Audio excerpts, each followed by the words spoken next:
Equal parts science, art, and some unhinged ambition. I even have my trusty universe t-shirt on for some extra cosmic clearance. I'm calling all the space nerds for this one. Let's get to it.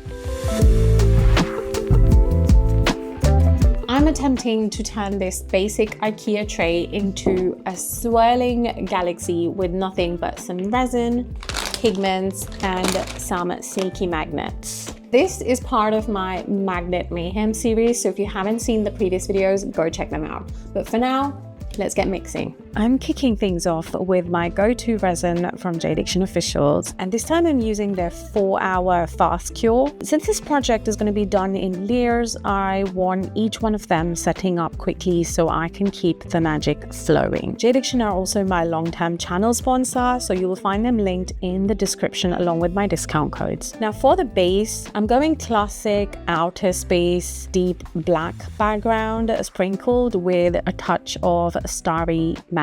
I feel like it's the perfect cosmic canvas before we start playing with the magnets. I definitely mixed up way too little resin, but instead of just mixing more like a sensible human, I decided to spend an absurd amount of time spreading this tiny puddle around. Why? And for the starry sparkle, I'm gonna go in with some diamond dust from Stone Coat Countertops. It's basically a super fine, twinkly glitter that kind of floats beautifully on the surface. It's like sprinkling the Milky Way straight into my resin, and I love it. Now that this layer is pretty much cured, it's time for the fun part, magnets. I'm bringing out these pebbly ones that you've probably seen me use before, and as always, I'm gonna link them for you. I'm just randomly scattering them around at the bottom of the tray. I kind of did this in my earlier magnet experiment and it gave me this gorgeous water-like effect. So I'm hoping I get some of that magic again. Next up, I'm mixing some magnetic micas. These are from Resin Detra. Absolutely love these. These colors are insane. So I've poured the next layer and started to spread it around, and the magnets underneath are popping up like little craters. Definitely not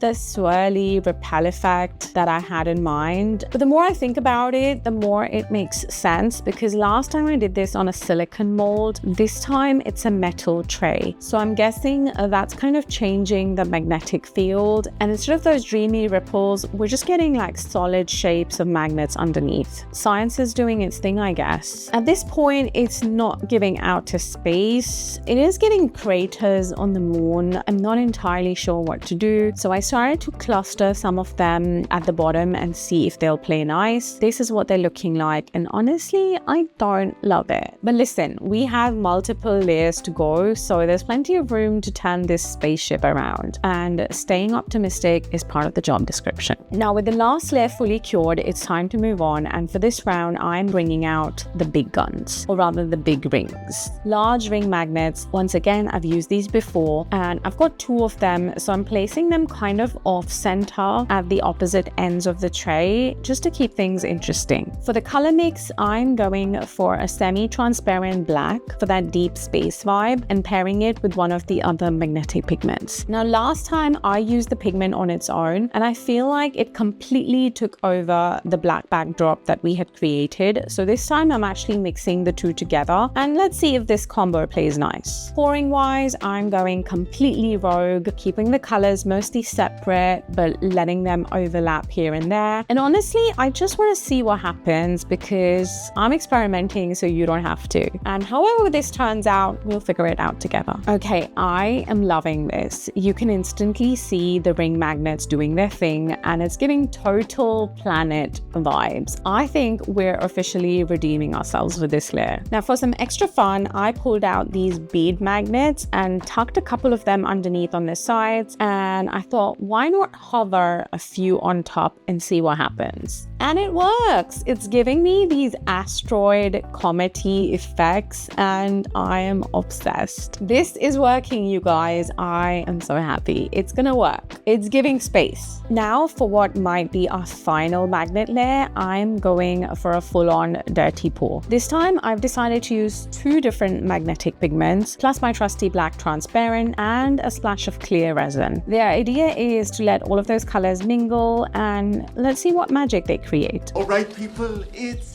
Magic time! Magnet-wise, I've just dotted a few of the bead ones underneath the tray, just 3 or 4. I feel like we already have a lot happening now, so we don't need too many and we don't want to overcomplicate things. A quick spritz of alcohol to pop the bubbles and we leave this beauty to cure. Except we don't leave it to cure because I couldn't resist playing a little bit more.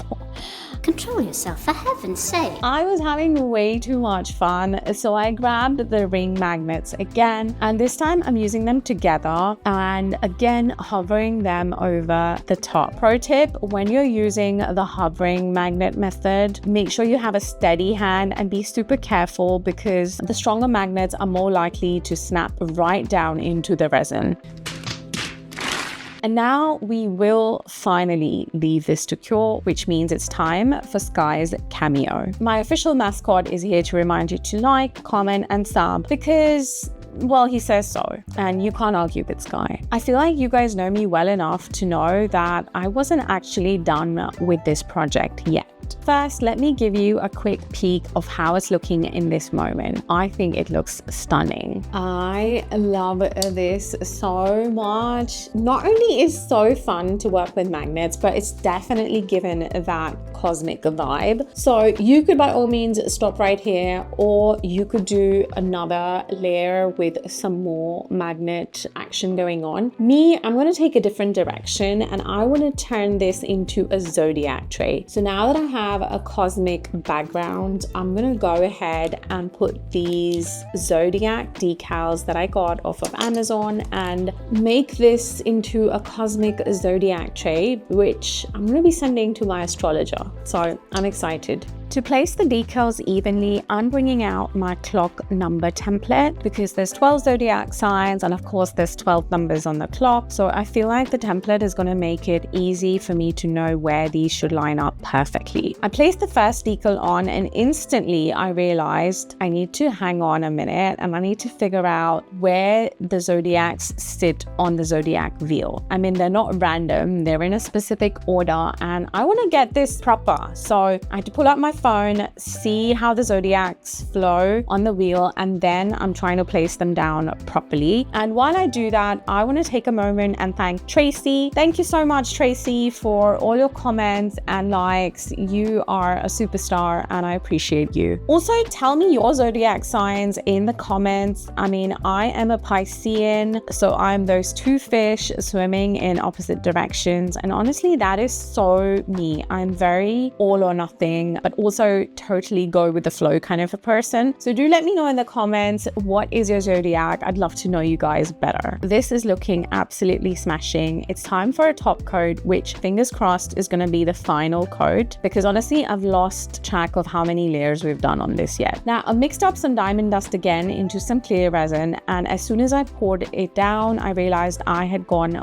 way overboard with the diamond dust. I mean, I want that starry sparkle, but not so much that it hides all of those gorgeous effects that we just created. I let a tiny amount stay and then I grabbed a spare mold, dumped the rest in that, mixed some more clear resin and went with that instead. And here I think I'm going rogue again. This layer was supposed to be just a clear coat with some sparkle, but the middle of the tray, I felt like it needed a little something something. And I was thinking it needed some white. I mean, we've already got those gorgeous cosmic colors, but the galaxy also has like a soft swirly light running through it, and I'm trying something I've never done before. I'm literally dipping my finger straight into a mica powder and swirling it into the resin. Yep, we are getting weirder with every video, but honestly it works well, you guys. It really worked. Now I want to add a little extra magic in a corner with some space rocks, and by space rocks I mean some crystals. I've raided my stash and pulled out some amethyst, pyrite chips, which by the way are definitely giving space rocks, some labradorite, and even a couple of cat's eyes. Not only do these nod to the gemstones linked to the zodiac signs, but I feel like they also add like another layer of interest to the tray. And let's be real, I mean, you guys know how much I love crystals. And here it is, my cosmic zodiac magnet resin tray is finally ready. That sentence is totally giving one of those over-the-top Etsy product titles, you know, the ones like handmade, celestial, horoscope, resin tray with crystal magnets, galactic sparkles.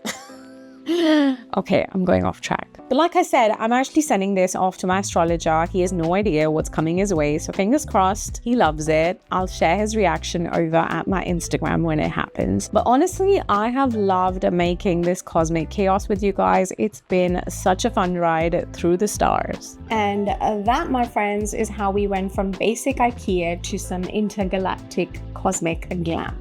If your brain is now magnetized with possibility, leave me a comment and let me know what next weird and wonderful should I do with the resin. I'll see you in the next one. Bye. If you've enjoyed this video, YouTube thinks you will like these two, so go check them out.